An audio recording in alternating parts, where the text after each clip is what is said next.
मलिक नजीब, जिस तरीके से अब असगर चौधरी साहब ने भी ये बात की, इराक़ची की रूसी सदर से मुलाकात, हर वो काम करेंगे जो ईरान और खित्ते के मुफाद में होगा। सदर पुतिन जो है वो ये इस वक्त ये कह रहे हैं।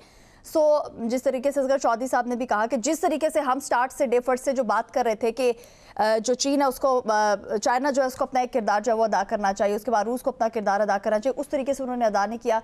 हम लोगों ने वो काम किया। इस पर क्या कहेंगे आप? बिस्मिल्लाहिर्रहमानिर्रहीम। काशा, बहुत शुक्रिया आपका। देखें, ईरान और अमेरिका जंग के मामले पर जिस तरह पाकिस्तान ने किरदार अदा किया है, इसमें कोई दो राय नहीं है कि पाकिस्तान ने आखिरी हद तक कोशिश की है और अभी भी कोशिशें जारी हैं कि किसी तरह से ये मुज़ाकरात हो जाएं और मामलात तय हो सकें। कोशिशें ये वाली कितनी रंग लाएंगे? तो देखें, अभी फ़िलहाल तो जो सबसे पहला इनका मकसद था जंग बंदी का था, और जंग बंदी इस वक्त जारी है। तो इस हद तक पाकिस्तान, आप कह सकते हैं कि कामयाब हुआ है। कामयाबी का सेहरा हमारे साथ बिल्कुल पाकिस्तान ने कामयाबी हासिल की है, इसमें कोई दो राय नहीं है। सर वो कह रहे हैं फोन करके आप मसला आपको होता है तो फोन कर लें, फिर हम तो नहीं है ना। जहाँ तक क्यों नहीं है, हमारी वजह से तो फोन लाइनें बहाल हुई हैं। जहाँ तक बात है रूस या चीन ने किरदार अदा नहीं किया, तो इसमें कोई शक नहीं है कि चीन ने भी किरदार अदा किया है और रूस ने भी किरदार अदा किया है, चाहे वो खुफिया तौर पर किया है, चाहे वो सामने आकर किया है। अब रूस का दौरा किया है इराक़ची साहब ने और वहाँ के सदर से मुलाकातें हुई हैं उनकी, तो काफ़ी सारी चीज़ें उसमें तय हुई हैं और अभी बातचीत चल रही है। उसमें अभी देखें कि मज़ीद इराक़ची साहब आएंगे पाकिस्तान, दोबारा भी इम्कान ज़ाहिर किया जा रहा है कि वो पाकिस्तान का दौरा करेंगे।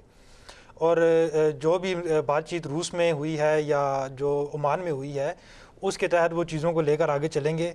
और ईरान, देखें पाकिस्तान की मजबूरी क्यों है, आप ये देखें कि ईरान का बॉर्डर है अफ़गानिस्तान, जिस तरह असगर चौधरी साहब ने बात की है, तो पाकिस्तान मुतासर होता है अपनी जो ग्वादर की बंदरगाह है वहाँ से। तो ग्वादर की बंदरगाह पर भी हमारे मफाद हैं और वहाँ पर चीन के भी मफाद हैं। तो चीन ये कभी भी नहीं चाहेगा कि ग्वादर को किसी तरह के खदशात लाक हों, या पाकिस्तान ये कभी भी नहीं चाहेगा, क्योंकि अगर ईरान इस जंग में शिकस्त हासिल करता है और कामयाब नहीं हो पाता है, तो उसमें भारत को फ़ायदा होगा और इसराइल को फ़ायदा होगा।